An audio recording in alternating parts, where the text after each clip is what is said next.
आधार क्या दिया?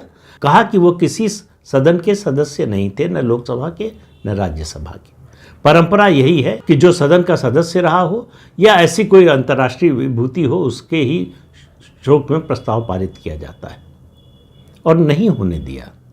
लोकनायक जयप्रकाश नारायण, जो बहुत बड़े, बहुत अग्रणी किस्म के स्वतंत्रता संग्राम सेनानी थे, जिन्होंने सत्ता को ठुकराकर समाज सेवा को चुना, जिन्होंने इंदिरा गांधी के भ्रष्टाचार के खिलाफ सफल जन आंदोलन का नेतृत्व किया, और उस नेतृत्व के नतीजे में जो सरकार बनी उसमें जाने का उन्होंने कोई इरादा भी जाहिर नहीं किया, जाना तो बहुत दूर की बात है, जिनको इंदिरा गांधी ने 21 महीने जेल में रखा बिना किसी आरोप के, बिना किसी मुकदमे के, उन जेपी के लिए शोक प्रस्ताव संसद में पास नहीं हो सकता था।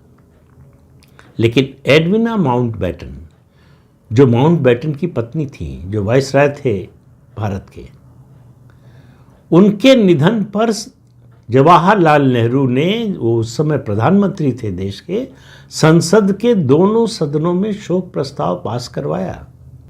इससे आप समझिए कि ये परिवार इस देश के लोगों के बारे में और इस देश के जो महान सपूत हैं उनके बारे में, और अपने परिवार और अपने परिवार के वफादार और करीबी लोगों के बारे में किस तरह से भेदभाव करती है। इससे आपको समझ में आ जाएगा। इतना ही नहीं, पूर्व राष्ट्रपति प्रणब मुखर्जी की बेटी ने एक पोस्ट किया।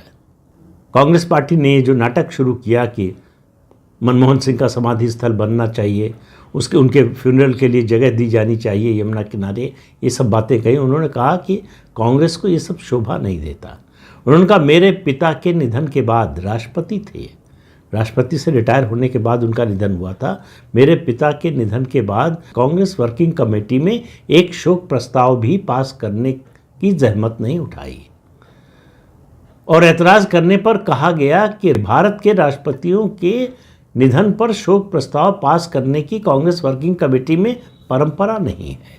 फिर शर्मिष्ठा लिखती है कि ये बिल्कुल सरासर झूठ था। उन्होंने कहा कि मेरे पिता की डायरी में लिखा हुआ है कि के.आर. नारायण, जो इस देश के राष्ट्रपति रह चुके हैं, उनके निधन के बाद कांग्रेस वर्किंग कमेटी में शोक प्रस्ताव पास हुआ, और उस शोक प्रस्ताव का ड्राफ्ट खुद प्रणब मुखर्जी ने तैयार किया था। यह है कांग्रेस पार्टी और गांधी परिवार का दो मुहांपन। किस तरह से वो माथा देखकर तिलक लगाने की जो आदत है कि किसको सम्मान देना है, किसको सम्मान नहीं देना है,